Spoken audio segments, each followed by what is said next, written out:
విద్యారంగ సమస్యలను పరిష్కరించాలని పీడీఎస్ జిల్లా కార్యదర్శి గణేష్ డిమాండ్ చేశారు. ఇక ఆదిలాబాద్ పట్టణంలోని సుందరయ్య భవన్లో మీడియాతో మాట్లాడారు. వామపక్ష విద్యార్థి సంఘాల ఆధ్వర్యంలో ఈ నెల 10న KG2 PG విద్యా సంస్థల బంద్ కు పిలుపునిచ్చామన్నారు.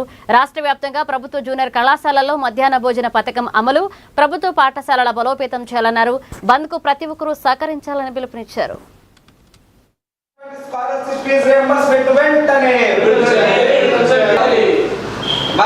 వామపక్ష విద్యార్థి సంఘాల ఐక్యత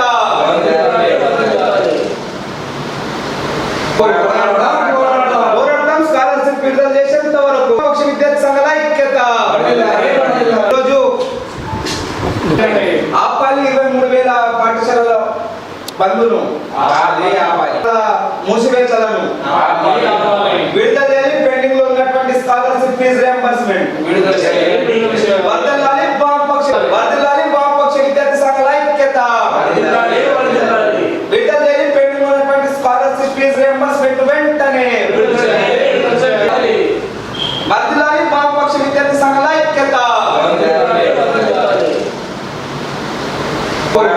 ఈరోజు ఆదిలాబాద్ జిల్లా కేంద్రంలోని SFI కార్యాలయంలో వామపక్ష విద్యార్థి సంఘాల ప్రెస్ మీట్ నిర్వహించడం జరిగింది. దీని యొక్క ముఖ్య ఉద్దేశం ఏంటంటే ఈ నెల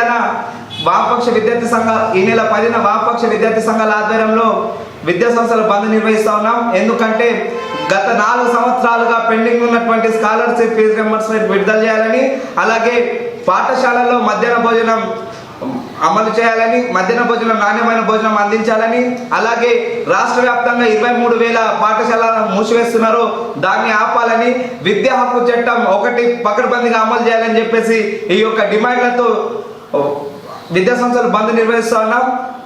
విద్యార్థులు, ప్రజాస్వామికవాదులు, పాఠశాలల యజమానులు, ప్రైవేట్ పాఠశాలల యజమానులు ఈ బంద్కు సహకరించాలని వామపక్ష విద్యార్థి సంఘాల ఆధ్వర్యంలో